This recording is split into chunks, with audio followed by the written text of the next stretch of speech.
The heat hit me like a warhammer to the chest the moment I crossed the threshold into the throne room. 1 second I was walking normally, escorted by royal guards who'd found me half frozen in the mountain pass just 3 days after the worst moment of my life.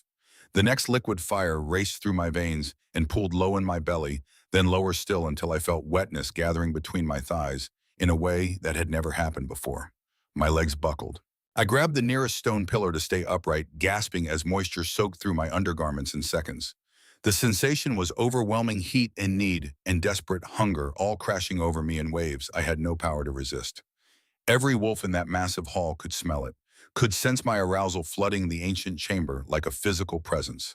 I heard the sharp intake of breath from the assembled nobles, saw their heads turn toward me, nostrils flaring, expressions shifting from curiosity to shock to something darker.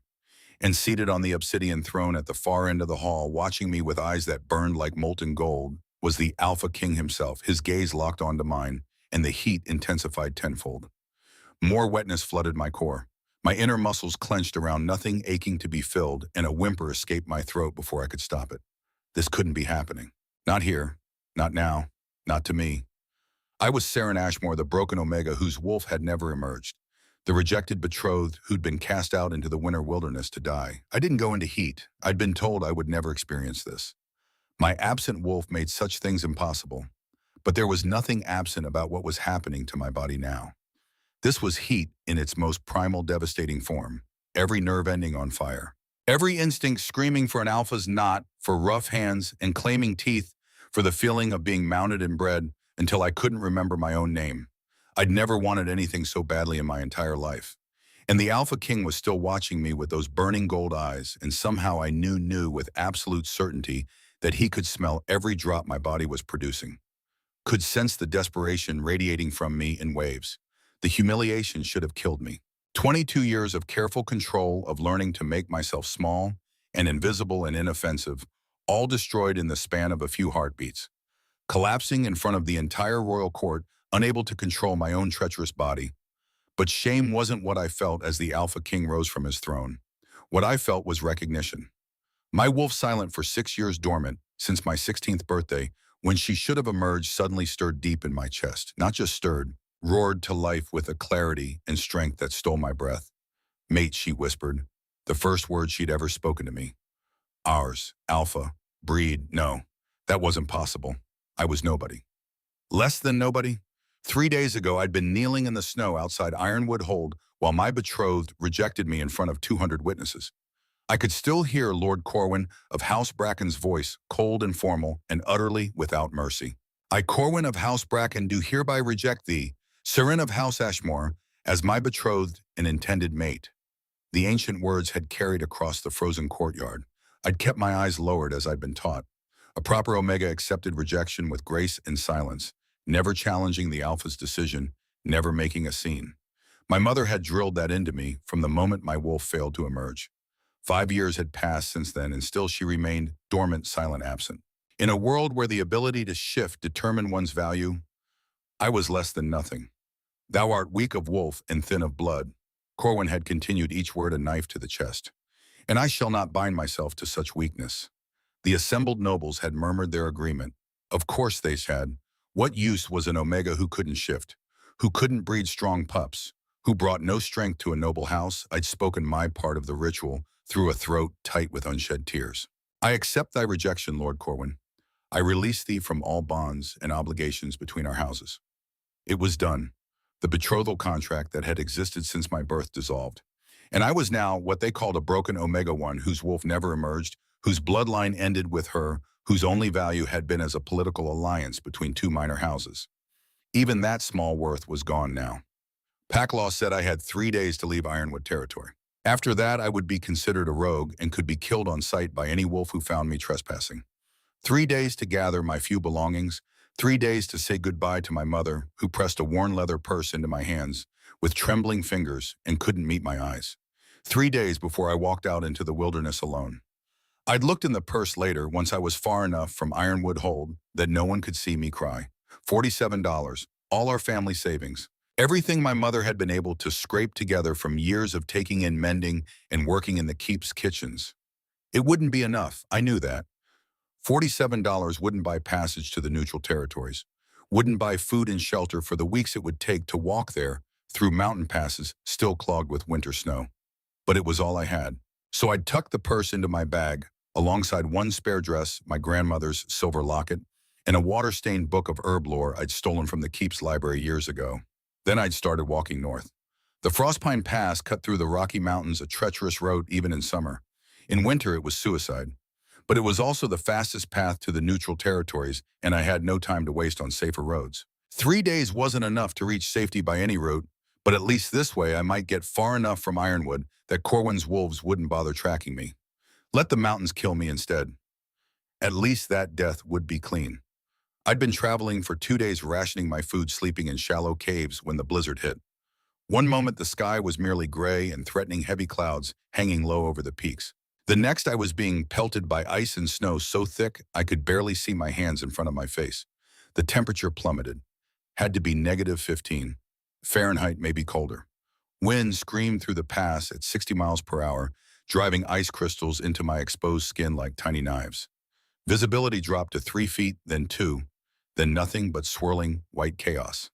I stumbled forward because stopping meant dying, pulled my thin cloak tighter and tried to find shelter. But the blizzard had transformed the landscape into an alien world, where every rock looked the same, where the path disappeared beneath mounting drifts, where even the direction of the wind kept changing until I couldn't tell north from south. I walked for hours, or maybe minutes. Time lost meaning in the whiteout. My hands went numb first, then my feet, then my face until I couldn't feel the ice cutting into my cheeks anymore. Couldn't feel much of anything except the cold seeping deeper and deeper into my bones. When my legs finally gave out and I collapsed into a snowdrift, I thought, this is how it ends. Rejected by my betrothed, abandoned by my pack, frozen to death in the mountains like refuse thrown from the keep. At least it would be quick. They said freezing to death was painless once the cold got deep enough. You just fell asleep and didn't wake up. I closed my eyes, let the snow pile up around me, felt my heartbeat slowing, my breathing getting shallower. This is how it ends, I thought again. And maybe that was fine. Maybe I'd been meant to die here all along. Maybe the goddess who'd never bothered to give me a wolf had always planned for me to end like this, alone and unmourned in the frozen wilderness. But death didn't come. Instead, I felt warm hands pulling me from the snow, felt myself being lifted, wrapped in furs that smelled of pine and wood smoke. Heard voices speaking urgently, though I couldn't make out the words through the roaring in my ears. Someone was carrying me, running. The movement jostled me, and I wanted to tell them to stop, to just let me sleep, but my tongue wouldn't work. My whole body had gone numb. Then there was warmth, blessed, overwhelming warmth, a fire crackling somewhere close, more furs piled on top of me, gentle hands checking my pulse, my breathing. A woman's voice, elderly and kind. She's alive, barely but alive. Fetch more blankets and tell His Majesty we found her. His Majesty. The words filtered through the fog in my brain, but made no sense. Why would a king care about a dying Omega in the snow? I tried to ask, but unconsciousness dragged me under before I could form the words. When I woke, I was in a bed softer than anything I'd ever felt in my life. Heavy furs covered me. A fire crackled in a stone hearth large enough to stand in. And sitting beside the bed, watching me with sharp gray eyes, was an elderly woman in healer's robes. She smiled when she saw my eyes open. Genuine relief crossed her weathered face. Praise the goddess, child. Thou art awake. We feared thee lost to the frost. My throat was raw. It took 3 tries to make my voice work. Where am I? Thou art in Shadow Peak Citadel, my lady. She poured water from a clay pitcher and held the cup to my lips. The royal guard found thee near dead in Frostpine Pass and brought thee here on His Majesty's orders. The king himself commanded that no effort be spared in thy care. I choked on the water. Royal Citadel, the capital, the seat of power for the entire Northern Territories, home of the Alphaking who ruled from the Rocky Mountains to the Pacific coast, from the Canadian border, down through Wyoming and Montana and Idaho. I was in the king's palace. But why? Why would the most powerful alpha in the known world care about a broken Omega found freezing in a mountain pass? Surely he had more important concerns than one dying wolf among thousands. I don't understand, I whispered. Why would His Majesty command such care for a stranger? The healer, she'd introduced herself as Vesper, gave me an odd look. Something between pity and excitement flickered in her gray eyes. His Majesty did not say my lady. But he has been most insistent about thy recovery. He has visited thy chamber thrice daily to check on thy condition, and left orders that he be notified the moment thou wakest. A king visiting a common wolf's sickbed, that made no sense at all, unless he wanted something from me, some service I could provide. But what could a broken Omega possibly offer an Alpha King? Before I could voice the question, a sharp knock sounded at the door. Vesper hurried to answer it and returned looking flustered, her weathered cheeks flushed. His Majesty requests thy presence in the great hall, my lady, as soon as thou art able to walk. He says there are matters that must be discussed without delay. My heart hammered against my ribs. Whatever the king wanted from me, I was about to find out. Vesper helped me dress in borrowed clothing, a gown of deep teal silk far too fine for someone of my station. The fabric felt wrong against my skin, too soft, too expensive. I was used to rough homespun and mended wool, not silk that whispered and flowed like water. She tried to tame my hair, which had been hacked short years ago when I'd sold it for coin during a particularly harsh winter. It stuck up in uneven tufts no matter how much she fussed with it. Thou art beautiful, child, Vesper said softly, meeting my eyes in the mirror. Do not let anyone tell thee otherwise. Beautiful, me. With my too-thin frame and crooked nose, broken by my mother's backhand when I was 12. With my scarred hands and bitten nails and hair like a ragged bird's nest. But I didn't argue. Just let her lead me out into corridors of black marble, veined with silver so vast and grand, I felt like a mouse scurrying through a palace built for giants. The throne room doors were 20 feet tall, carved from ancient oak and reinforced with bands of iron. They swung open as I approached, and for a moment all I could do was stare. The chamber was massive, could have held 500 wolves easily. Pillars of black marble rose toward a vaulted ceiling, lost in shadow. Hundreds of candles in iron sconces cast dancing light across stone floors, polished to a mirror shine. And there at the far end of the hall, seated on a throne, carved from a single piece of obsidian so dark it seemed to drink the light, was the Alpha King. I'd never seen him before. Common wolves didn't get audiences with royalty. The king rarely left his citadel for anything less than war or matters of the highest state importance. But I would have known what he was even without the throne, even without the crown of twisted silver sitting on his brow, even without the assembled nobles flanking him on either side like a murder of crows in their dark formal wear. The power radiating from him was like standing too close to a bonfire, overwhelming, impossible to ignore. It pressed against my Omega nature with such force I had to fight the urge to drop to my knees and bare my throat in submission. He was perhaps 32 in appearance, though the story said he'd ruled for more than 2 centuries. His hair was black as a raven's wing and fell past his shoulders in thick waves.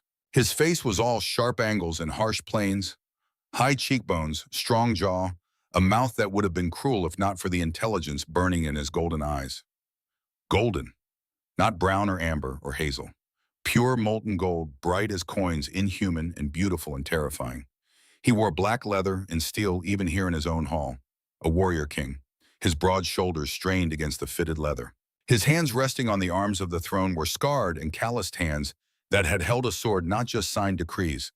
Those golden eyes tracked my approach, studied me with an intensity that made my breath catch, made something low in my belly clench tight. I made it perhaps 10 steps into the throne room. Then my body betrayed me completely. Liquid heat flooded through my veins, my core clenched with sudden desperate need. And between my thighs I felt slickness begin to flow. Not the slow gathering from before, but a rush of wetness that soaked through silk in seconds. My knees buckled. I grabbed the nearest pillar to keep from collapsing completely, fingers scrabbling against smooth marble, as a wave of need so intense it bordered on pain crashed over me. The scent hit the room like a physical wave. I heard shocked gasps, saw nobles turning toward me with wide eyes. Watched nostrils flare as every wolf in the hall caught the unmistakable smell of Omega in heat. My arousal dripped onto the polished stone floor. The sound seemed impossibly loud in the sudden silence. Drip, drip, drip, like a countdown to my complete humiliation. "Oh, goddess," I whispered, mortification flooding through me, even as my body continued its betrayal. "Oh, goddess, I'm so sorry. I can't. This is never—" Silence. The word came from the throne, spoken quietly but carrying such absolute authority that every voice in the hall cut off mid-syllable. Even my own stammering apology died on my lips. The Alpha King rose from his seat. I watched through heat-hazed vision as he descended the steps from the dais. Each movement was fluid grace and controlled power. A predator moving toward prey. and every step he took in my direction made the heat worse. By the time he reached me, I was trembling violently, my body producing so much wetness it was running down my thighs. I could smell myself and knew everyone else could too. I should have been dying of shame, collapsing before the entire royal court, unable to control my own body. But all I could focus on was him, the way he moved, the way he looked at me with those burning gold eyes, the way his nostrils flared as he scented my arousal, and something dark and possessive flashed across his face. He stopped an arm's length away, close enough that I could feel the heat radiating from his body, could smell pine and snow and something wild and ancient that made my wolf surge up from wherever she'd been hiding all these years. Mate, she growled. Ours. Claim. Breed. Ours. What is thy name, Omega? His voice was a deep rumble I felt in my bones, in my chest, lower in places I'd never felt anything before. Seren, I managed through chattering teeth. Seren of House Ashmore, though I have no house now, no pack. No, I trailed off as he moved closer. Near enough that if I swayed forward even slightly, we would be touching. Near enough that his scent wrapped around me like a physical thing, making my core clench and more wetness flood out. Seren. The way he said my name sounded like a claim, like a promise, like the beginning of something inevitable and terrifying and absolutely right. Dost thou know why thy heat has come upon thee now? Why thy wolf stirs when it has been silent all thy life? I shook my head mutely, didn't trust my voice, didn't trust anything except the need clawing at my insides and the golden eyes holding mine. Because the mate bond has formed, he said, and I felt the words like a brand against my soul. Thou art my true mate, Seren of House Ashmore, the one the goddess created specifically for me. And thy wolf has been waiting dormant until the moment we met to emerge and claim what is ours. The throne room erupted. Shocked voices rose in a wave of sound, nobles arguing, questioning, protesting. I heard fragments through the roaring in my ears. Impossible. No pack, no lineage. Broken Omega cannot be. But I barely registered the words. All I could focus on was the truth blazing in his golden eyes, the certainty in his voice, and the answering call rising from deep in my chest where my wolf had finally woken. Mate, she said again, louder this time. Ours, Alpha, home. No, I breathed even as my body leaned into his touch when he reached up to cut my face. This can't be real. I'm broken. I'm worthless. My betrothed rejected me 3 days ago because I'm weak and thy betrothed was a fool. The words came out sharp, cold, edged with steel that made several nobles flinch. And he will answer to me for his insult to my mate. But first, his thumb brushed across my cheekbone, and I whimpered at the contact. We must attend to thy heat before it consumes thee entirely. He turned to address the assembled court without releasing my face. Clear the hall. All of ye, out, now. But your majesty? One of the nobles stepped forward, face florid with outrage. The council meeting the petitions from the southern territories, surely this can wait until... I said clear the hall. This time his alpha power rolled through the room like thunder. It pressed down on every wolf present with crushing force. Several nobles actually stumbled. The one who'd spoken went white and dropped to his knees. Out! Every wolf save my mate, now!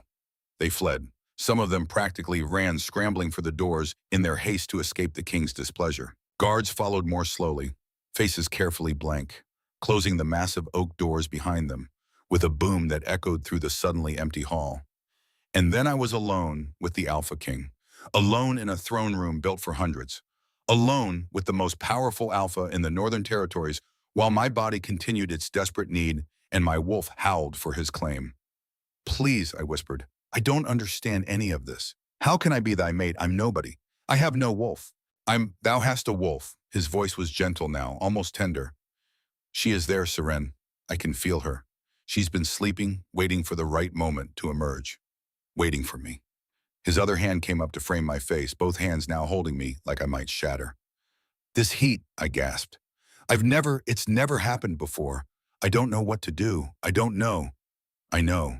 His thumbs brushed away tears I hadn't realized were falling. Heat that comes with the mate bond forming is always more intense than normal. Thy body recognizes me as thy intended mate, and it is demanding completion of the bond, demanding that I claim thee, breed thee, fill thy womb with my seed until it takes root. I moaned at his words, my core clenching, while fresh wetness gushed out. The image he painted was so vivid I could see it, feel it. His hands on my hips, his weight pressing me down, his knot swelling inside me while he filled me. What do I do? My voice broke on the question. Please tell me what to do. His eyes flashed brighter gold. First thou wilt call me by my name. I am Draven. And when I am buried inside thee, making thee scream, I will not hear thy formal address. Draven. I tested the name. It felt right. Please, Draven, I know what thou needest. His voice dropped to something dark and hungry. Thy heat demands relief and thy wolf demands claiming. And I am more than willing to give thee both. He paused, drew back slightly, though his hand stayed on my face. But Saren, thou must understand something. Once I claim thee, once I knot thee, and fill thee with my seed, the bond will be permanent and unbreakable. Thou wilt be my mate, my queen, for the rest of our very long lives.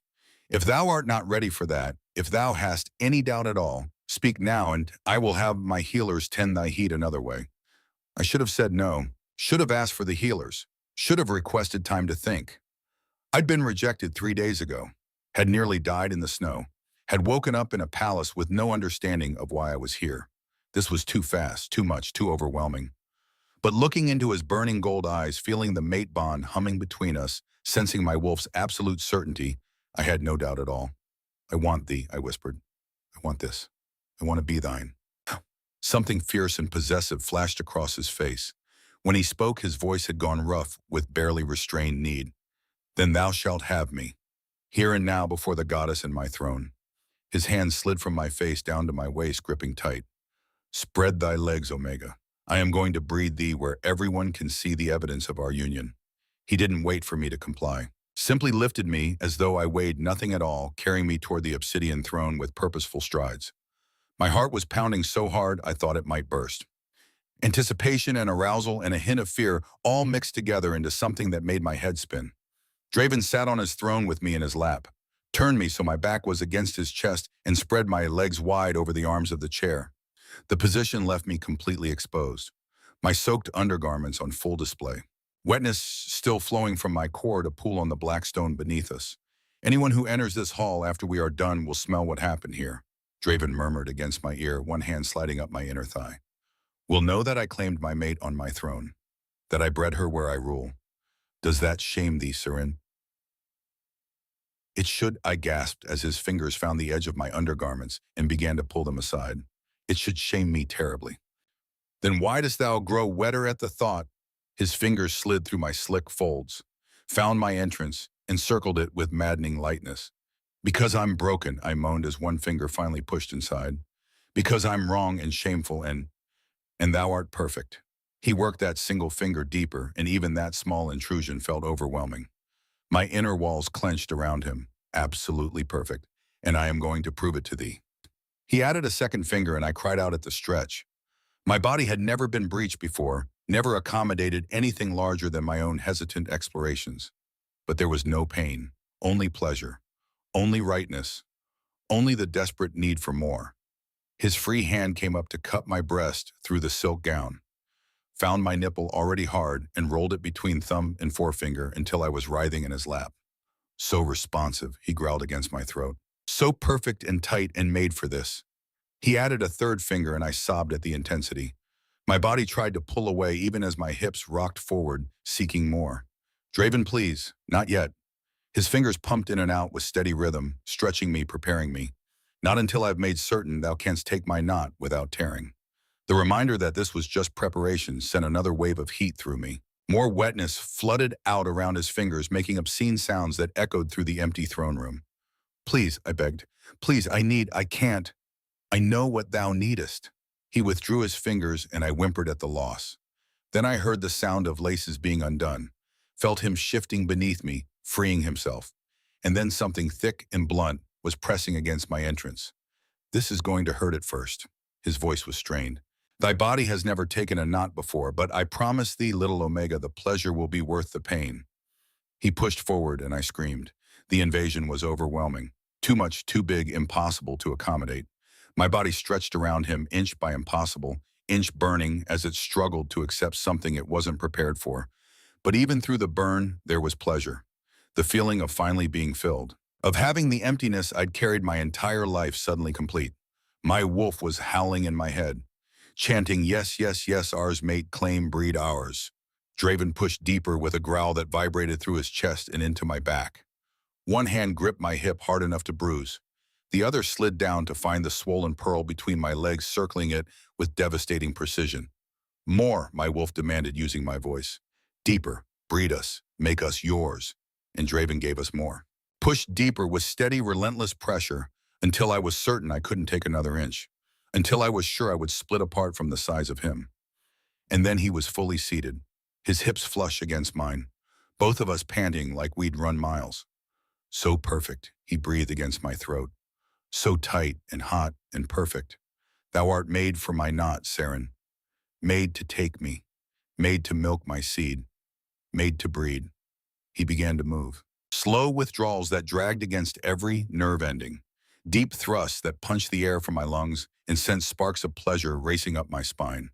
Each stroke built the pressure coiling in my lower belly higher, tighter, until I thought I would die from the intensity of it. The sound of flesh meeting flesh echoed through the massive hall. My desperate cries, his guttural groans, the wet slide of him moving in and out of my body. Faster, I heard myself beg. Please, Draven. Harder. I need... His control snapped. He gave me exactly what I begged for. His hips pistoning up into me with bruising force while his hand worked my pearl with devastating skill. The other hand slid up to my throat, not squeezing, but holding, claiming. Come for me, he commanded. Come on thy alpha's knot, and show me thou art mine. The combination of his length pounding into me, his fingers working magic, and the sheer dominance in his voice pushed me over the edge. I came with a scream that echoed off stone walls. My body clamped down on him with rippling pulses that went on and on. Wave after wave of pleasure so intense, it bordered on pain. Draven roared his own release. His knot swelled inside me, stretching me impossibly wider, locking us together as he filled me with pulse after pulse of hot seed. The feeling of his knot sent me into a second orgasm before the first had fully faded. I sobbed his name as my body milked him, taking everything he had to give. We stayed locked together on the throne, both trembling, both gasping for breath, his seed still pulsing into me while his knot kept us joined. It would be 30 minutes at least before it went down. Maybe longer.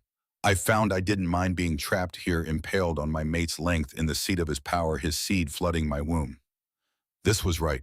This was where I belonged, not rejected and dying in the snow, but claimed and cherished on a king's throne. Thou art mine now, Draven murmured against my ear, his hands gentle now, stroking my sweat-dampened skin. My mate, my queen, my everything, and I am never letting thee go. I wanted to respond, wanted to tell him I was his, that I'd never felt so complete, but exhaustion was pulling at me with irresistible force.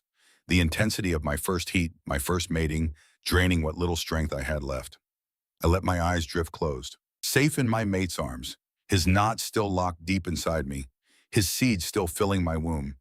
This is right, I thought hazily as sleep claimed me. This is home. I woke to warmth and the scent of pine. For a moment, I didn't know where I was. The bed beneath me was too soft, the furs too heavy, the room too large. Then memory crashed back and awareness flooded my cheeks. The throne room, the claiming, Draven's knot locked inside me while the entire court had been just beyond those doors. I was in the Alphaking's bed. I sat up slowly, wincing at the soreness between my legs. My inner thighs bore the evidence of what we'd done, dried remnants of our joining that I couldn't hide. The chamber was massive. Stone walls hung with tapestries depicting ancient battles. A fireplace large enough to stand in. Windows of leaded glass that looked out over snow-capped mountains turned gold by the rising sun. And seated in a chair beside the bed, watching me with those burning gold eyes, was Draven. He'd changed from the formal black leather into soft gray wool. His dark hair was loose around his shoulders. In the morning light, he looked younger, almost human if not for those eyes. How long did I sleep? My voice came out rough. Several hours. He poured water from a clay pitcher and brought it to me. Thy heat exhausted thee. I drank gratefully, then noticed the other changes. Someone had bathed me while I slept, dressed me in a silk nightgown the color of moonlight. My hair had been combed. Vesper tended thee, Draven said, reading my confusion. I would not allow anyone else to touch thee while thou wert vulnerable.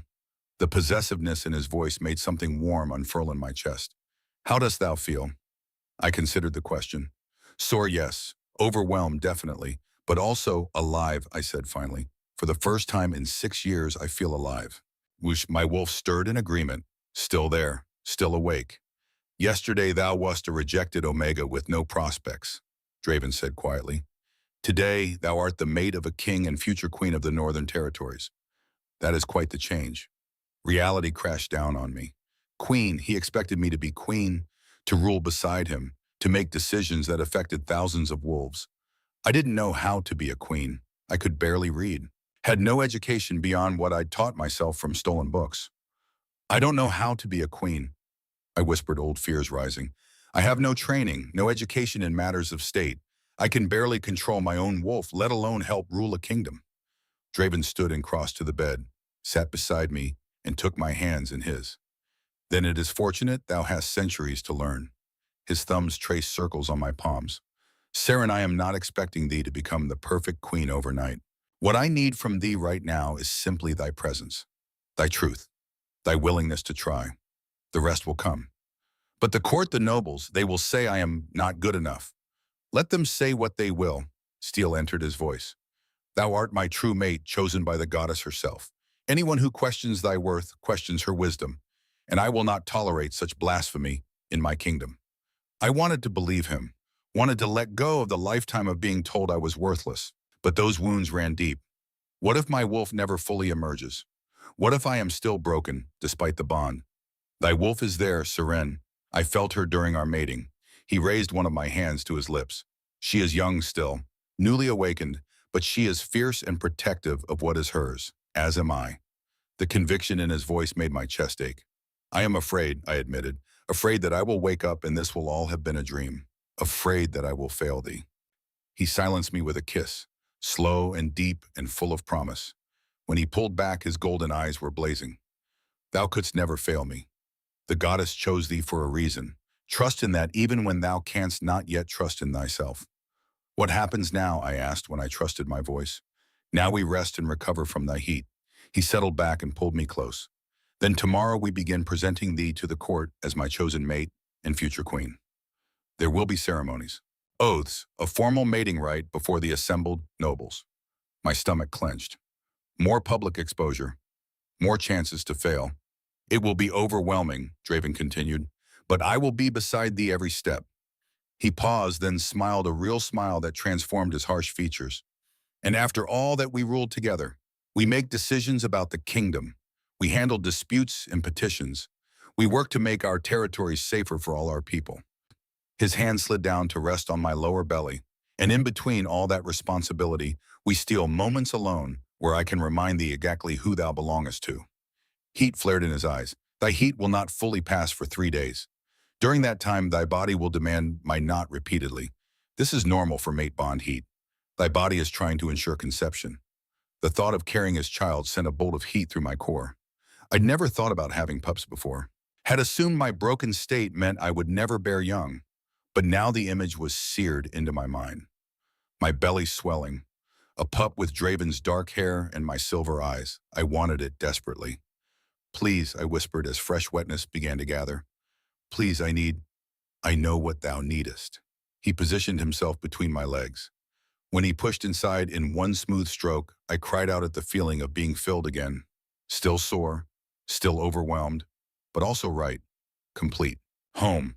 This time he moved with less urgency, taking his time to build my pleasure slowly, thoroughly, until I was writhing beneath him and begging for release.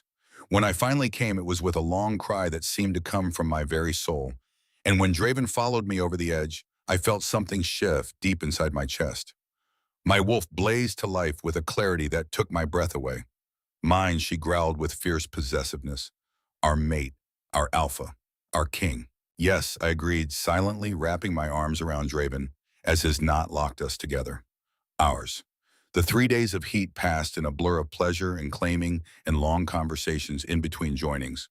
Draven told me about his kingdom, about the northern territories that stretched from the Canadian border down through Montana, Wyoming, and Idaho, about the pacts that owed him allegiance and the constant political maneuvering required to keep peace. He told me about ruling alone for 2 centuries, about waiting for his true mate, about slowly losing hope. And then 3 days ago, he'd felt something shift in the world. had known with absolute certainty that his mate had finally appeared, had sent his best trackers out immediately following the pull of the bond until they found me half frozen in Frostpine Pass. I knew the moment thy betrothed rejected thee, Draven said on the third night, both of us tangled together in his massive bed. Felt thy pain like a knife to my own chest. Felt the bond trying to form even though we had never met. His fingers traced idle patterns on my bare shoulder. I sent 20 wolves to search the territories. And when the guard captain carried thee into the citadel, unconscious and near death, his hand tightened. I felt the bond snap into place with such force it nearly brought me to my knees. Why did my wolf wait? I asked. Why not emerge when I turned 16? Because she was protecting thee. Draven pressed a kiss to my temple. Had thy wolf emerged at 16, some other alpha might have claimed thee, might have forced a bond that was not meant to be. The goddess kept her hidden until the right moment, until I could find thee. My wolf hummed in agreement. Yes, protected, waited, saved for mate. By the time my heat finally broke on the morning of the fourth day, I felt like a different person.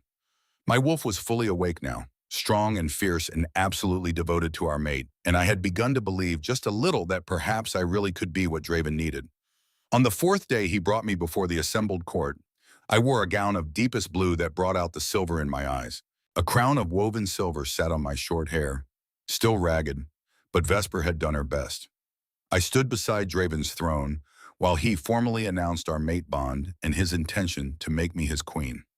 The court erupted in shock and speculation, but no one dared question the Alpha King's choice to his face. There were whispers, though. I heard them as I walked through the palace corridors over the following days. Saw the sidelong looks and barely concealed sneers. She is nobody, one lady whispered as I passed. No pack, no family of note, no wolf until the bond formed. What could His Majesty possibly see in such a creature? Perhaps she bewitched him, another suggested. Used some dark magic to ensnare his mind. I tried to ignore them, tried to hold my head high as Draven had taught me, but the words still cut deep, still made me question whether I truly belonged. It wasn't until a week after our mating that I discovered exactly how dangerous the noble's whispers could be. I was walking through the palace gardens, seeking a moment of peace when I overheard a conversation that made my blood run cold. Lord Thorn Vargrath was speaking with several other nobles. His voice carried across the hedges, low and dangerous. The king has lost his mind, Thorn was saying, mating with a broken Omega who has no wolf, no bloodline, no value whatsoever. It is an embarrassment to the crown. Perhaps we should petition him to set her aside, one of the others suggested, before she produces a weak offspring that will taint the royal line. Or perhaps, Thorn's voice dropped lower, we should take more direct action. Accidents happen after all.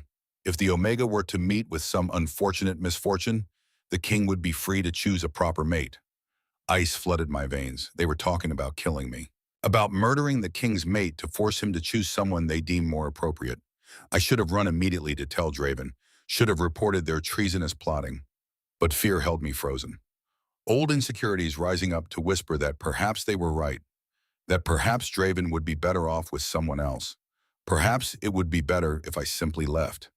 I fled back to my chambers before anyone could see me, my heart pounding and tears streaming down my face. This was exactly what I'd feared, that my presence would cause problems for Draven, that my lack of worth would undermine his rule. Perhaps leaving really was the best option. I was packing a small bag when Draven walked in. He took one look at my tear-stained face and the half-packed belongings, and his expression went dark. Alpha power pressed down so heavily I could barely breathe. What has happened? He demanded. Who has hurt thee? No one, I lied, unable to meet his eyes. I think perhaps I should go. This was a mistake. I am causing thee problems with thy court and Asiran. The command in his voice made me look up. What I saw in his eyes made my breath catch. Raw fury mixed with something that looked like pain. Tell me who has threatened thee. Tell me who has made thee believe thou art not wanted here. I broke then, the whole story spilling out between sobs. The whispers I'd endured, the looks from nobles, and finally the conversation in the garden where Lord Thorn had suggested I meet with an unfortunate accident. By the time I finished, Draven was shaking with barely controlled rage. His alpha power pressing down so heavily I had to fight to stay on my feet. His eyes had gone pure molten gold with no trace of pupil remaining. Where is Lord Thorn now? He asked, his voice deadly quiet. I don't know. Find him. The command wasn't directed at me. Guards appeared in the doorway as though summoned. Find Lord Thorn Vargrath and bring him to the throne room immediately, along with anyone else who was party to his plotting, and summon the entire court. They are about to learn what happens when someone threatens my mate. Within the hour, the throne room was packed with nervous nobles. Lord Thorn and 3 other conspirators knelt in chains before the obsidian throne. I stood beside Draven, my hand clasped firmly in his, while he addressed the assembled court with ice in his voice. It has come to my attention that some among ye believe my mate is unworthy of her position, that her lack of traditional bloodline makes her inferior, that she should be set aside or even eliminated so that I might choose a more suitable queen. The conspirators had gone pale. The rest of the court looked shocked and frightened. Let me make something absolutely clear. Draven's voice carried to every corner. Seren is my true mate, chosen by the goddess herself. Anyone who questions her worth questions divine will. Anyone who threatens her threatens me. And anyone who harms even one hair on her head will discover exactly why I have ruled unchallenged for 200 years. He stood then, and his alpha power rolled through the room like a physical force. Several nobles actually stumbled. Lord Thorn Vargrath and his co-conspirators will be executed at dawn for treason and attempted regicide. Their lands and titles will be stripped, their families exiled from the northern territories, and let this be a lesson to all of ye. His eyes swept the assembled court. Seren is your queen, and she will be treated with the respect and reverence that position demands. Is that understood? The assembled court dropped to their knees as one. Voices raised in hasty agreement and pledges of loyalty, but I barely heard them. All I could focus on was the way Draven's hand tightened on mine, the way he looked at me with such absolute conviction that I was precious and valuable and worthy. After the court was dismissed and the conspirators dragged away, Draven pulled me into his arms. I am sorry, he murmured against my hair. Sorry that thou hast had to endure such treatment. Sorry that I did not make thy value clear enough from the beginning. He pulled back to look into my eyes. Thou art everything to me, Seren. My mate, my queen, my heart. And I will spend the rest of our very long lives proving it to thee and anyone foolish enough to question it. I buried my face in his chest and let myself cry, releasing all the fear and doubt and pain I'd been carrying. Draven held me through it all, steady and solid. I am trying to believe I belong here, I whispered when my tears finally subsided. But it is so hard when I have spent my entire life being told otherwise. Then let me show thee a different truth. Draven cupped my face in his hands.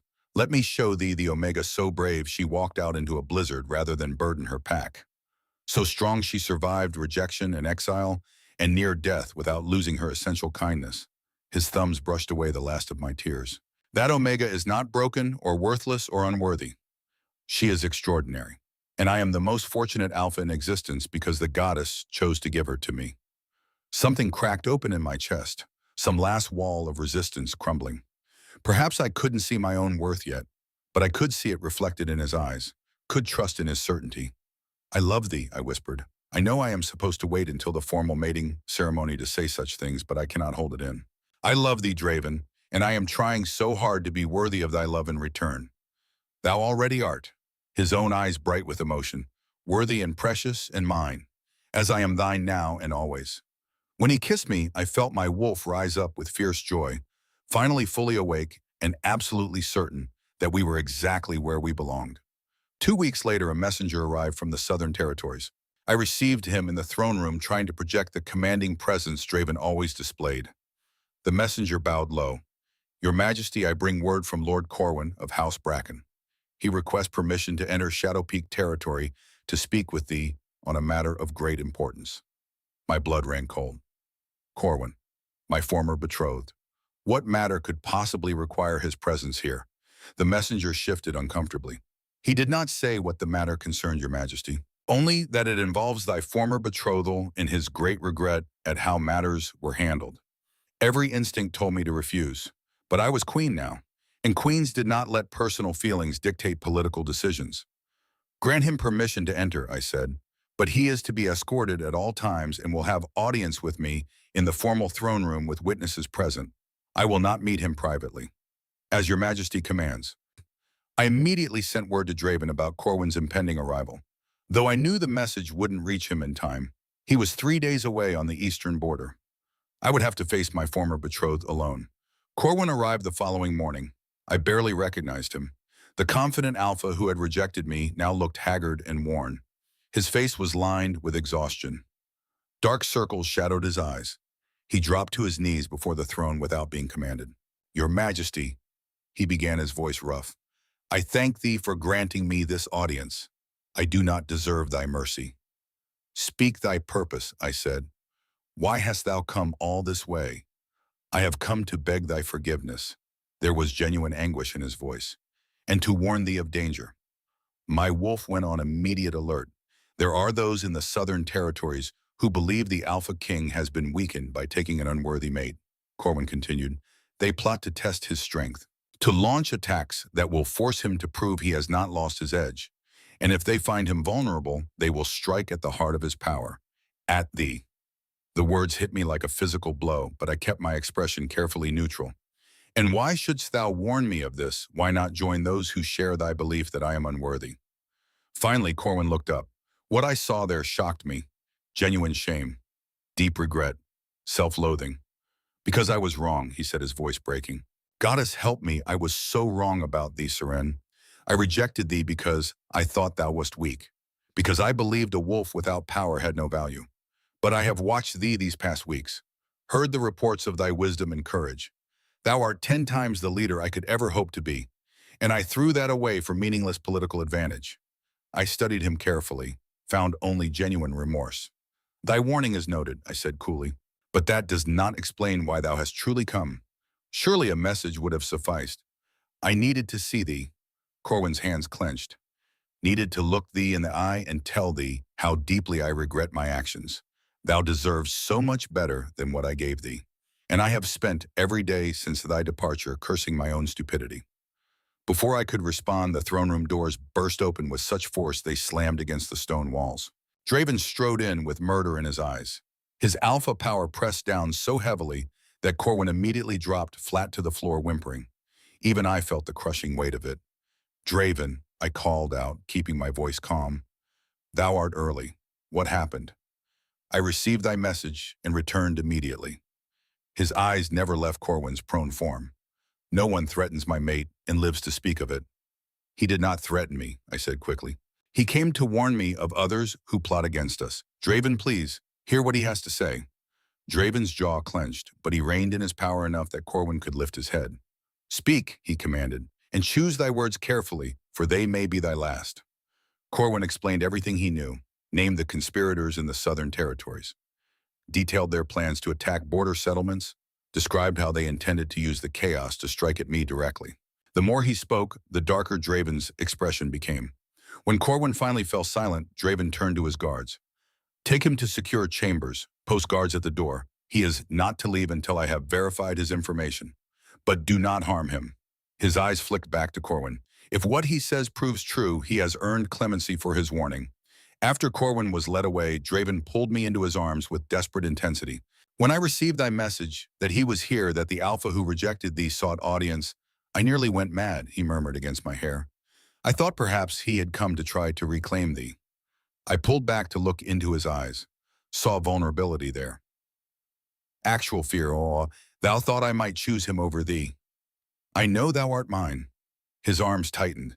"But the thought of losing thee of some other Alpha trying to take what is mine, it makes me irrational." "Well, then let me prove I am thine," I whispered. What followed was different from our first claiming. There was desperation instead of ceremony, jealousy and possession instead of divine inevitability. When his knot locked inside me on that same throne, I whispered the truth he needed to hear. "No other Alpha exists for me. Only thee, now and forever."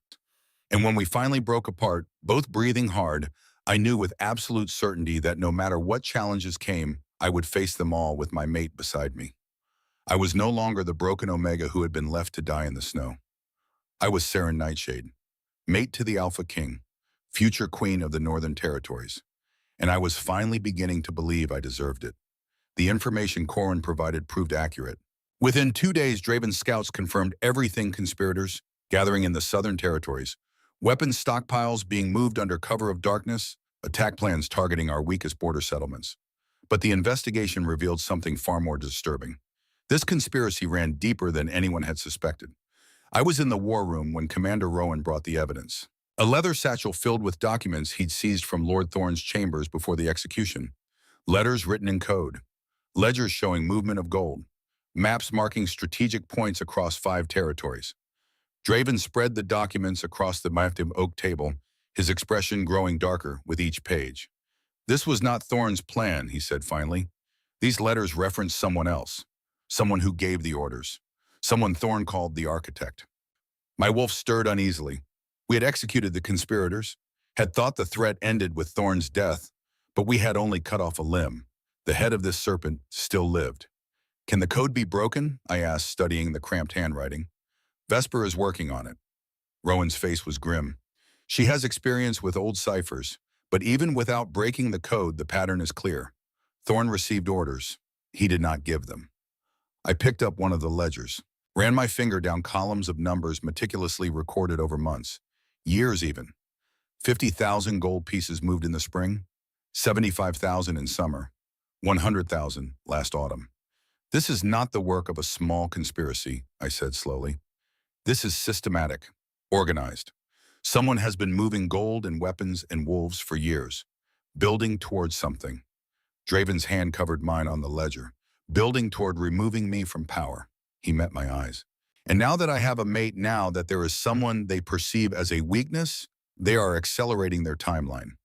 The words should have frightened me. Instead, I felt my wolf rise up with fierce determination.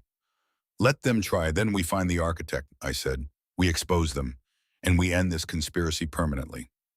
Pride flickered in Draven's golden eyes. My fierce queen, yes, that is exactly what we shall do. But before Vesper could fully break the code, the answer came from an unexpected source. 3 days later, I was walking through the Citadel Gardens when one of the guards approached. Your Majesty, there is someone at the eastern gate requesting to see thee. She says it is urgent, says she has information about the conspiracy. My heart jumped. Who is Ashiboi? She gave her name as Elowyn Ashmore. The world tilted. Elowyn, my sister. The one who had stood silent while Corwin rejected me, who had watched me walk out into the wilderness without saying a word. What was she doing here? Bring her to the small receiving room, I said, and send word to His Majesty that I may need him. 20 minutes later, I stood in the receiving room, watching my sister enter. She looked thinner than I remembered. Her dark hair hung in lank strands around a face marked by exhaustion and shame. She dropped to her knees the moment she saw me. Seren, Your Majesty, Her voice broke.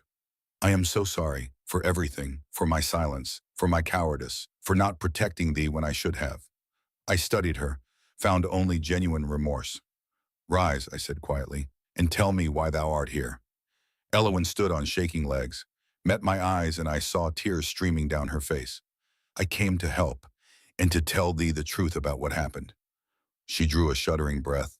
Mother did not simply fail to protect thee from Corwin's rejection. She arranged it. She sold thee to him, Seren, for 5,000 gold pieces. The words hit like a physical blow. Sold me. My own mother had sold me. Corwin's family did not have 5,000 gold, I said slowly. Where did the gold come from? That is what I came to tell thee. Elowyn pulled a folded document from her cloak. I found this hidden in Mother's chamber after thou left. I did not understand what it meant at first, but after I heard rumors of the conspiracy, she held out the document with trembling hands. I took it, unfolded it, read the cramped handwriting that promised payment to Meredith Ashmore in exchange for ensuring her daughter's rejection and exile. The signature at the bottom made my blood run cold. Morgath Silverthorn Thorn. Who is Morgath Silverthorn? I asked, though my wolf was already growling the answer. Dangerous, threat, enemy. The king's former senior advisor, Elowyn said. She served him for 80 years, was removed from her position 5 years ago for reasons that were never made public. She has been living in the Southern Territory since then. Draven's voice came from the doorway, cold as winter ice. The reasons were made private because I did not wish to humiliate her publicly.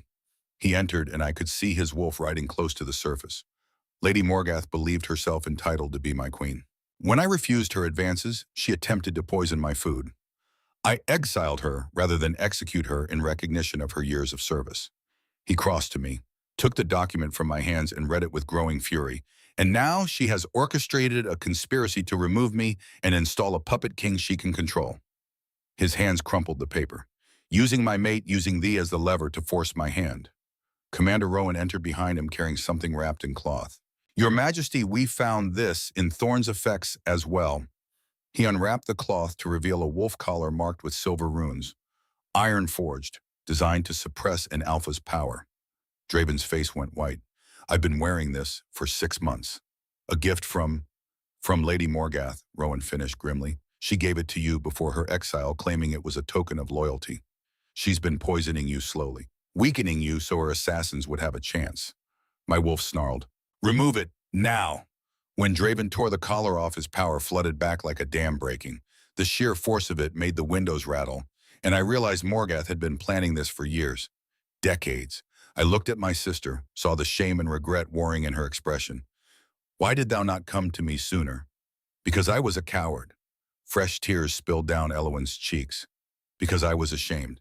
Because I did not know if thou wouldst believe me. But when I heard whispers of another plot and attack planned for the winter solstice ceremony, I knew I had to warn thee, even if it meant facing thy justified anger. Winter solstice, the formal mating ceremony. We were to be formally bonded before the assembled nobles in just 2 weeks, the perfect opportunity for Morgath to strike. What dost thou know of this attack? Draven demanded.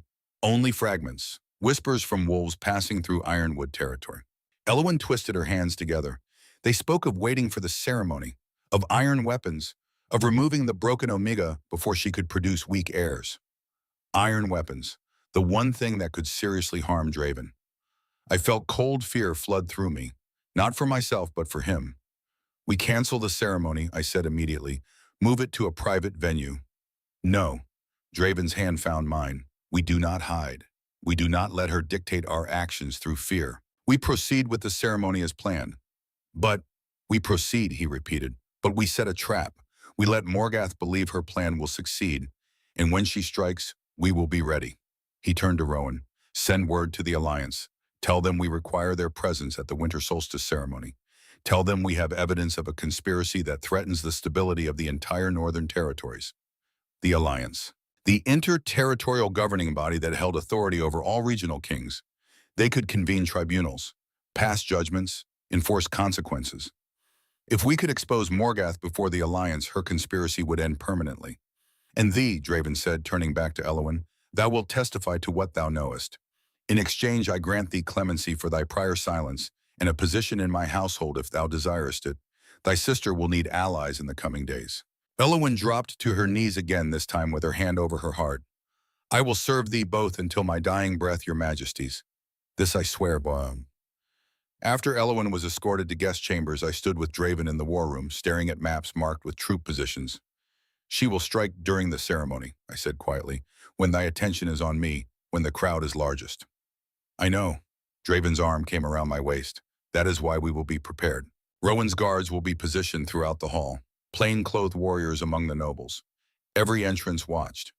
And if she succeeds anyway, if the iron weapons, then thou wilt save me. I looked up at him, startled. Thy wolf is strong, Seren, stronger than thou knowest. And the mate bond means thou canst sense danger to me before it strikes. His hand cupped my face. I trust thee to protect me as I protect thee. We are partners in this. Equals. Equals. The word he'd used from the beginning.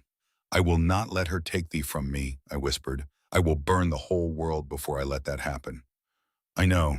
He pressed his forehead to mine. My fierce, perfect queen. I know. The days before the winter solstice passed in a blur of preparation. Draven drilled his guards until they could respond to threats in their sleep. Rowan coordinated with the Alliance representatives who arrived in pairs and trios, and I trained with Vesper.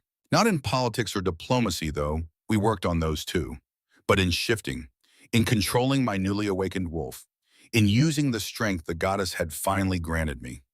My wolf was young still, newly emerged, but she was fierce and fast and absolutely devoted to protecting our mate. By the time the winter solstice arrived, I could shift in seconds instead of minutes, could hold my wolf form for hours without exhaustion. I prayed it would not be necessary, but I was ready if it was. The ceremony began at sunset. The great hall had been transformed. Hundreds of candles cast dancing light across stone walls hung with evergreen boughs and winter roses. 500 witnesses filled the space. Nobles from every territory, Alliance representatives in their formal robes, guards, positioned at careful intervals. I wore white silk embroidered with silver thread. A crown of twisted silver sat on my head. Vesper had woven small white flowers through my short hair, until it looked almost elegant. Draven stood beside me in black leather, chased with silver. His crown was heavier than mine, ancient and powerful, but his eyes were warm as he looked at me. "Art thou ready," he murmured, "to bind myself to thee forever before the goddess and 500 witnesses?" I managed a smile despite my racing heart.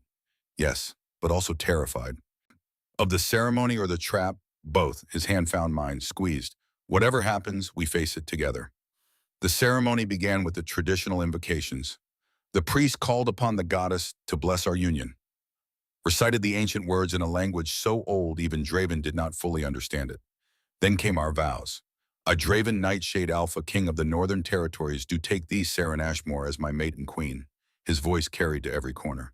"I pledge thee my strength, my protection, my loyalty, and my love. I take thee as my equal, my partner, my heart. From this day until the stars fall from the sky." My turn. My voice shook slightly but held steady. "I, Saren Ashmore, do take thee, Draven Nightshade, as my mate and king. I pledge thee my courage, my wisdom, my loyalty, and my love. I take thee as my equal, my partner, my heart. From this day until the stars fall from the sky." The priest raised his hands. "Let the claiming bite be witnessed. Let the blood bond be sealed. Let the goddess herself bear witness to—" An arrow flew from the upper gallery. My wolf screamed, warning half a second before I saw it. I moved without thinking, shifting mid-stride, white fur replacing skin as I leaped. The iron-tipped arrow meant for Draven's heart embedded itself in my shoulder instead. Pain exploded through me. Iron burned like acid against my shifted form. But I'd saved him. Chaos erupted. Guards rushed the upper gallery. Nobles screamed and scattered. Draven roared his own shift, taking him in seconds. Massive black wolf positioning himself over my fallen form. More arrows flew. Not just one assassin, but 3. But Rowan's guards were ready. Within seconds, all 3 archers were subdued, dragged down in chains. And standing in the doorway trying to slip away in the confusion was a woman I'd never seen before.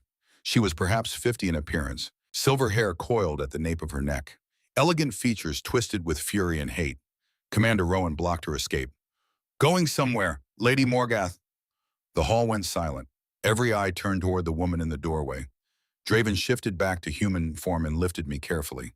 I shifted back as well, gasping as the iron arrow in my shoulder sent fresh waves of agony through me. "Vesper," Draven's voice cracked like thunder. "Now!" The healer was there in seconds. She worked the arrow free with careful precision while I bit down on a leather strap. The iron had poisoned my blood. I could feel it spreading, making me weak. But I was alive, and Draven was unharmed. When Vesper finally staunched the bleeding and wrapped my shoulder, Draven helped me to my feet, supported me as we turned to face Morgath. The former advisor's mask had finally slipped. Her face was twisted with rage and something that looked like madness. "Thou," she spat, glaring at me with pure venom. "Thou hast ruined everything. He was supposed to choose me. After centuries of service, I earned the right to stand beside him. I never promised thee a crown, Morgath." Draven's voice was cold as death. "Thou wast a valued advisor. Nothing more. Thy ambition poisoned thy reason." "Ambition?" Morgath laughed high and brittle. "I loved thee. For 80 years I served thee, waited for thee to see my worth. And then this broken Omega with no lineage, no power, no value waltzed in and took what should have been mine." I stepped forward despite the pain in my shoulder. "Thou speakest of value, Lady Morgath." My voice rang out clear. "Of worth measured in bloodlines and years of service. But tell me, what value is there in betrayal? What worth in murdering innocents for ambition?" I gestured to the 3 captured assassins. To the evidence Rowan's guards were bringing forward. "Thou hast served this kingdom for decades, yes. And in one moment of jealousy thou hast undone all that work. That is what makes one worthless, Lady Morgath. Not the circumstances of birth, but the choice to place oneself above the good of all." The assembled court murmured agreement. Even nobles who had questioned my worth weeks ago were nodding. Morgath's face went purple with rage. "Thou knowest nothing. Thou art a child playing at queen when I am done. Thou wilt do nothing." The voice came from the back of the hall. Elder Thorn of the Alliance stepped forward. "Lady Morgath Silverthorn, on behalf of the Alliance, I hereby place thee under arrest for conspiracy, attempted regicide, and treason against the Northern Territories." He nodded to the Alliance guards. They moved forward with silver chains. Thou wilt be tried before the full Alliance Council. The evidence will be presented. Witnesses will testify. And if found guilty, thou wilt face the appropriate consequences. Morgath struggled as the chains were placed on her wrists, screamed curses until one of the guards gagged her. As they dragged her from the hall, I felt something shift in the assembled crowd. Felt the nobles who had questioned me finally begin to accept. I had saved their king, had taken an iron arrow meant for him, had faced down the conspiracy with courage. I had proven my worth. Elder Thorn approached us. The ceremony was interrupted, he said gravely, but the vows were spoken. Does your majesty wish to complete the bonding now, or wait until the queen has recovered? Draven looked at me, raising one eyebrow in question. I was exhausted, in pain. My shoulder throbbed, and I could still feel traces of iron poison, but I was also standing beside my mate, surrounded by witnesses. Now, I said firmly, we finish this now. Pride blazed in Draven's eyes. The priest returned to his position. The crowd settled. Let the claiming bite be witnessed, the priest intoned. Draven's hand was gentle as he tilted my head to expose my throat. His teeth found the junction where neck met shoulder, the opposite side from my arrow wound, and bit down. The claiming bite was permanent, a mark that would never fade, visible proof to every wolf who saw me that I belonged to the Alpha King. Pain flared bright and sharp, but also rightness, completion. The mate bond that had been humming between us since we met suddenly solidified into something permanent and unbreakable. When Draven pulled back, I could see my blood on his lips, could feel the mark throbbing in time with my heartbeat. Let the blood bond be sealed, the priest continued. Draven drew a silver knife and cut his palm. Did the same to mine, pressed our bleeding hands together while the priest bound them with white silk. Our blood mingled, flowed together, sealed the bond in a way that went deeper than words or vows. We were one now, truly and permanently. By the power vested in me by the goddess herself, the priest declared, I pronounce thee mated and bonded, king and queen, partners for all the days of your lives. The crowd erupted in cheers. Draven pulled me close, careful of my wounded shoulder, and kissed me, deep and claiming and absolutely right. When we finally broke apart, I saw tears of joy on Vesper's weathered face. Saw Elowen smiling through her own tears. Saw Commander Rowan nod with approval. And I felt for the first time since this all began like I truly belonged here. The trial took place 3 days later. The Great Hall was packed with witnesses again. But this time Morgath stood in chains before the assembled Alliance Council. 5 elders who held authority over all the regional kings. Elder Thorn presided. Lady Morgath Silverthorn, thou standest accused of conspiracy to commit regicide, attempted murder, treason against the northern territories, and orchestrating attacks on civilian settlements. How dost thou plead? Not guilty. Morgath's voice was cold, defiant. I acted to save this kingdom from weakness. That is not treason. That is duty. Then let us examine the evidence. For the next 4 hours, the Alliance presented their case. Financial records showing 50 years of embezzlement. Morgath had been stealing from the territorial treasury since before Draven exiled her, using the gold to fund her conspiracy. Letters detailing her plans, written in code but now deciphered by Vesper's expertise. Plans to remove Draven and install Lord Thorn's nephew as a puppet king she could control. The iron collar that had been slowly poisoning Draven for 6 months. Testimony from the captured assassins. All 3 confirmed they'd been hired by Morgath, paid with gold she'd stolen, given iron weapons she'd smuggled. Testimony from Elowen. My sister stood before the council and recounted how Morgath had paid our mother 5,000 gold to ensure my rejection and exile.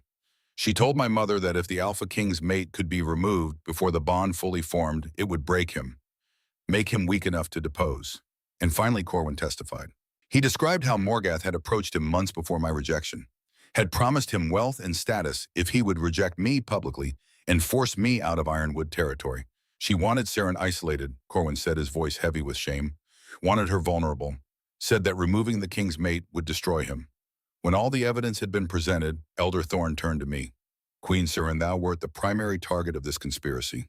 Hast thou anything to add? I stood, ignoring the pull of healing flesh in my shoulder, walked to stand before the council with my head high. Lady Morgath speaks of weakness, of protecting the kingdom from an unworthy queen. I met each elder's eyes in turn. But true weakness is not found in those who rise from nothing. It is found in those who tear down others to elevate themselves. I turned to face Morgath directly. Thou hadst power, influence, the respect of an entire kingdom. And thou threw it all away because thou couldst not accept that someone else had been chosen for a role thou desired. I gestured to the evidence spread before the council. Thou didst not act to protect this kingdom. Thou acted to satisfy thy own jealousy and ambition. Thou stole from our people, murdered our guards, tried to kill thy king. And for what? So thou couldst claim a crown that was never meant for thee.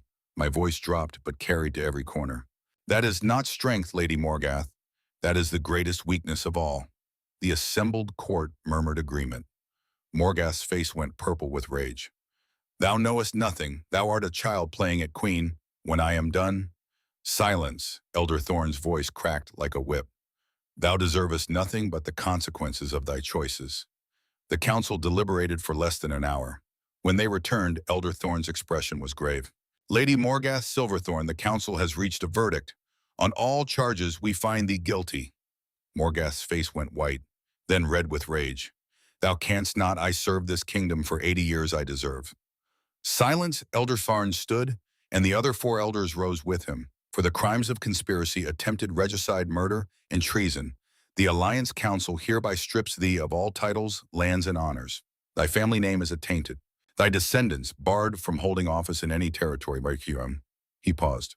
Furthermore, thou art exiled beyond the borders of all Alliance territories. Thou wilt be escorted to the lawless lands south of the Colorado border and released. If thou art found within Alliance lands again, the penalty is death. Morgath screamed, actual wordless rage as the guards began to drag her away. Wait, she struggled against the chains. Exile to the lawless territories is a death sentence. The rogues there will tear me apart. Then perhaps thou shouldst have considered that before attempting to murder a queen, Elder Thorn said coldly. Guards, remove her. As Morgath was dragged from the hall, still screaming threats, I felt the last knot of tension in my chest finally release. It was over. The conspiracy was ended. Morgath would never threaten us again. Draven's arm came around my waist. Justice, he murmured against my hair. Finally. The southern conspirators Corwin warned us about were arrested that same day. Without their leader, they surrendered without a fight. 6 months passed like a dream. Spring came to the northern territories, bringing thaw to the mountain passes and green to the valleys. And with spring came change. The Omega Protection Act was passed by unanimous vote of the territorial councils. Every Omega in the northern territories now had legal protections. Could not be rejected without documented cause. Could not be exiled without trial. Could not be sold like property. Sanctuary houses opened in 8 territories, places where Omegas could find safety education work. In the first 6 months, 600 Omegas found refuge in those houses. 600 wolves who might have died in the wilderness, now given a chance at real lives. And every one of them knew it was because their queen had survived the same rejection they'd faced. I stood on the balcony of our chambers, watching the sun set over the mountains, and felt a flutter in my belly. Vesper had confirmed it 3 days ago. I was pregnant, 8 weeks along. I heard Draven enter behind me, felt his arms come around my waist, his hands settling protectively over my stomach. What art thou thinking about? He asked. Everything. I leaned back against his chest. 6 months ago, I was dying in the snow, rejected, alone, certain my life was over. And now I am a queen, a mate, soon to be a mother. I covered his hands with mine. Now I have a purpose, a home, a future, and a kingdom that loves thee. It was true. The nobles who had whispered about my unworthiness now sought my counsel. The commoners cheered when I rode through the settlements. What shall we name her? Draven asked, his hands moving in gentle circles over my belly. How dost thou know it will be a girl? I know. He pressed a kiss to my temple. My wolf knows. We are having a daughter. I thought of my grandmother, the woman who had raised me with kindness when my mother showed only coldness. Lunara, I said, after the moon goddess who protected me all those years, who hid my wolf until the right moment, who led me to thee. Lunara Nightshade. Draven tested the name. Perfect. We stood together in the fading light, his hands on my belly, my back against his chest. I love thee, I whispered. I love this life we have built. I love the kingdom we are shaping together. And I love thee, Draven murmured against my hair, my fierce, perfect queen, my heart, my everything. 3 months later, on a warm autumn evening, I gave birth to our daughter. The labor was long and difficult.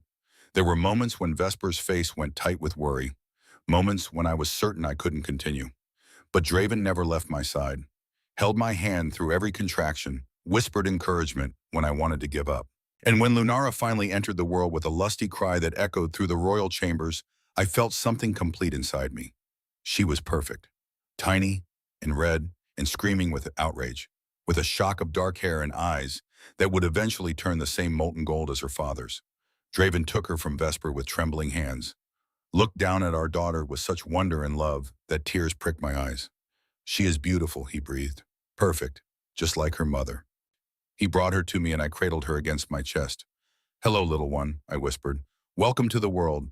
Thou art so loved, so wanted, so precious. Lunara's crying quieted. She turned her head toward my voice, already seeking, already knowing her mother. Vesper gasped as she examined Lunara more closely. Your Majesty, her wolf, I can sense it already. Strong, ancient. This is, she looked at me with wonder. This power comes from thy bloodline, Seren. The Ashmore line, it descends from the old queens. Thy wolf was hidden, not because she was broken, but because she was royal. Too powerful to emerge until the right mate appeared. Draven's hand tightened on mine. The goddess protected thee until I could find thee, hid thy true strength until it was safe to emerge. And suddenly everything made sense. Why my wolf had waited, why the mate bond had formed so powerfully, why I had survived when any other Omega would have died. I wasn't broken. I had never been broken. I had been hidden royalty all along. Looking down at Lunara's tiny perfect face, I knew everything I had survived had been worth it. Every rejection, every moment of pain and doubt and fear, every battle fought and conspiracy faced, all of it had led to this moment, to this child, to this family, to this life I had built from the ashes of the one that had tried to destroy me. The naming ceremony was held when Lunara was 6 weeks old. The Great Hall was packed again, but this time with celebration instead of conspiracy. Nobles from every territory came to witness the presentation of the heir. I stood beside Draven's throne, holding our daughter in my arms, while he addressed the assembled crowd. This is Princess Lunara Nightshade, heir to the Northern Territories and symbol of our future. He looked at me then, and the love in his eyes made my breath catch. Her mother came to us as a broken Omega, rejected, abandoned, left to die in the snow. But the goddess knew what we did not, that sometimes the wolves we dismiss as worthless become exactly what the kingdom needs. He turned back to the crowd. Queen Seren has changed our territories in ways I never imagined. She has brought justice to the unjustly rejected, protection to the vulnerable, hope to those who had none. And she has done it not through bloodline or tradition, but through courage and compassion and the refusal to let others define her worth. The crowd erupted in applause, real and genuine and enthusiastic. When the applause finally died down, Draven continued, Our daughter will grow up in a kingdom shaped by her mother's vision, where Omega protection is law, where worth is measured by character instead of bloodline, where every wolf, regardless of station, has the opportunity to reach their full potential. He took Lunara from my arms, held her up for all to see. This is our future. This is our hope. This is proof that the goddess's plans are wiser than our limited understanding. More applause, more cheers, more acceptance than I'd ever dreamed possible. After the ceremony ended, Draven and I retreated to our chambers with Lunara. Elowen had agreed to watch her for a few hours so we could have a moment alone. We stood on the balcony again, watching the stars come out over the mountains. Dost thou ever regret it? I asked quietly. Taking a broken Omega as thy mate instead of someone with bloodline and training. Draven turned me to face him. His hands framed my face with infinite gentleness. Never, he said fiercely, not for 1 second. Thou art the best thing that has ever happened to me, Seren. The best thing that has ever happened to this kingdom. He pressed his forehead to mine. Thou wert never broken. Thou wert hidden, protected, saved for exactly the right moment. For me. And I would wait another 200 years if that was what it took to find thee. I kissed him then, deep and claiming and full of all the love I couldn't put into words. When we finally broke apart, I said the only thing that mattered. I am thine, now and always, for as long as the stars shine and the mountains stand, for as long as wolves run and the goddess watches over us. I am thine. And I am thine, he promised, my fierce, perfect queen, my heart, my home, my everything. We stood together under the stars, and I thought about the rejected Omega who had expected to die in the snow. She had become a queen, a mother, a symbol of hope for every wolf who had ever been told they were worthless. My mother lived out her days in isolation, the gold Morgath paid her seized by the crown. I never saw her again. Some betrayals run too deep for forgiveness, but I didn't dwell on that. My focus was here, on my mate, my daughter, my kingdom, my future. This was my story, my triumph, my truth. The broken Omega had proven that sometimes the most unlikely wolves become exactly who the world needs them to be. That worth is not assigned by others, but discovered within. That courage and compassion can change kingdoms. That love, real true mate bond love, could heal even the deepest wounds and transform rejection into redemption.